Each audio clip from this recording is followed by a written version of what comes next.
we're going to talk about individual differences, like what I talked in week 1 and week 2. Organizational behavior is divided into three parts. It's an analysis, right? The individual analysis, followed by group and team, and later the last one will be on organizational level. So these few topics, next few topics that we are going to cover will be on individual analysis. So today we are going to talk about individual differences. Let's see how much I can cover, because there are some case studies, some questions and all that which you all can try to attempt to answer. Okay, so the learning outcome is here. We're going to talk about the 4 biographical characteristics that differentiate individuals. This was the question that was given to you all. And also recall 2 of an individual's potential capabilities. And then we will go into learning and how learning shapes an individual behavior. And also then the next topic will be on personality. What's the meaning of personality and how an individual's personality is influenced by the environmental factors. And also we will look at perception after that, another topic, and the 3 factors that influence perception. And we can look at some attribution theory. Attribution is like cause theory. And also the last we will look at will be the shortcut to assess others. This is how we look at people. And now we look at individual differences. Like I told you, individual is the main study of OB. Person is born the same. We all are born the same, but every one of us is very different. So our differences can be seen from our age, from our gender, our marital status. These 3 factors differentiate one from another. Upbringing and educational background also contribute to our differences. Now, coming back to this, there are so many of you here, you got male, female, and all that. Are all of you the same? All of you are from India, right? All of you the same, besides male, female. What are the differences are there that you all can see? Unique character or behavior. Be very specific. Okay, like now for you all, I can just say gender, you got male and female, right? Okay, besides that, what other differences are there? Difference in skills. Educational background, language, age. Are all of you all the same age? Hello? Some of them are No. older than others. Yes, I'm here. No answers? Okay, we can think of, like I said, the differences could be age, your language. You can also look at your, we're not going to go into size and all that, long hair, short hair, that not that. We're not going to go into characteristics. We're just looking at physical attributes like your age, your educational background. All of you all, in the same education background. Maybe some of you are working, so part-time or whatever, so there's an income coming through. So there are a lot of differences in all of you all here, right? Okay, let's continue with the slides. Okay, so upbringing and educational background also contribute to our differences besides your age and age and your, we can also look at your language and all that. So this is the question that I asked you all last week. Okay, some of our personal characteristics that we have is age, gender, marital status, length of stay. So now the question here is, what's the difference between individual personal characteristics and performance or productivity? Why? How is it related? What has age got to do with performance or productivity and all the other characteristics? Anybody has a clue? Anybody has an idea? What has age got to do with productivity or gender got to do with productivity? I'm not very sure about you all there, but like age and all that, the younger you are, your chances of job hopping is always there.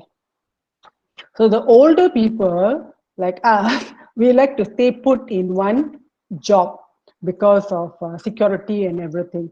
But younger people, right? They like to do job hopping. They like to try new things and all that.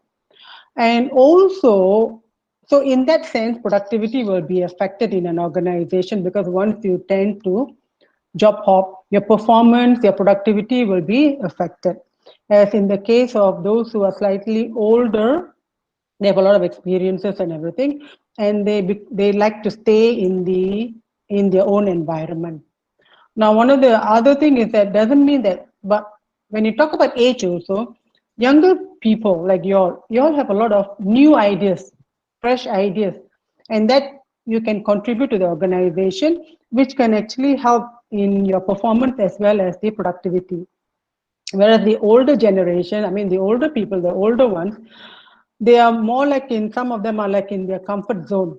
So when they're in the comfort zone, right, they do not think anymore, because after working for 20, 15, 20 years and all that in the same organization, they just probably, I may be wrong, waiting to get a salary and go back. So their contribution would be lesser. So in when we talk about gender and everything also, there is no differences in gender. Male and female both are equally productive, right? So we wouldn't say, right, the only differences is that male, they go into work in hard labor, whereas female, because of their physical abilities and all that, they go into jobs like nursing, teaching, professions and all that. So that is the only differences when we talk about gender. And talking about length of tenure, how long you've been working and all that, so we can say probably this one can be related to the age, same, right? So the longer you are, probably you have a lot of experiences in the company, and you can share with the new staff and all that. So your productivity level will be higher when you can also increase the other new staff's performance and all that. But the problem is, some of those who have many years of experience, sometimes they are worried, they don't want to share their experiences with others. Well, especially like the Japanese and all that, they feel that if I were to share my experience, what I've gone through and everything, later my position will become vacant and you will take over my position. So that is one that they worry very much here. And the last point would be on length of stay, like, and this also related to your age. The length of stay, the younger people, right, the younger you are, your number of years working in an organization will be shorter, because you want to experience, you want to go to other companies, you want to find out what is happening in the whole world. Whereas the older people, they like to attend. So all these factors, these four factors, can affect productivity and performance in an organization. Okay. Next, let's look at the next topic. So next one, we're going to talk about capabilities. Okay, capabilities basically talking about your capacity to perform a task or work. So actually, there are two aspects of capabilities. One is your intellectual abilities, and one is your physical abilities. Intellectual ability talks about you required to perform mental activities like number aptitude, oral comprehension, speed, and memory. Whereas on the physical, you need to perform like hard labor, needs stamina, and can be intensive. This is quite straightforward. Okay, and next we look at learning. Okay, so this one is a bit important. So what does learning involve? Learning actually involves change. Can be change in here, because we're doing organizational behavior, so we'll just talk about change in behavior and all that. So there are a few learning theories we need to look at. The three learning theories are classical conditioning, operant theory, and social learning. Okay, so looking at these are the three theories, the explanation and examples. Now, as most of you have celebrated Pongal last week, correct? So, so when you hear all the songs or Pongal coming around the corner and all that, what comes to your mind? Right? What comes to your mind? What do you remember? Joy, feel Joy, happy. happy. Do you all go back to your childhood days? Yes, ma'am. Yes. So that is actually what we call as conditional conditional For a moment, I'm out of it. Conditional, classical conditioning. So this is what we mean that there is a process of behavior modification through our conditioned stimulus. Our brain, every time you listen to some songs like Pongal songs or Deepavali songs, right, it basically triggers our childhood memories. When you listen again and again and again, you will be transported. That is what we call as classical conditioning. So this produces an unconditional response. Okay, and next is operant conditioning. Operant conditioning basically involves behavior modification by positively or negatively rewarding any said behavior. Now, like all of you are attending classes now, I'm not sure how your system works there. If you don't go to the class for 3, 4 days and there is no reply or message from you all, or you're not feeling well or whatever, is there any action taken on you all?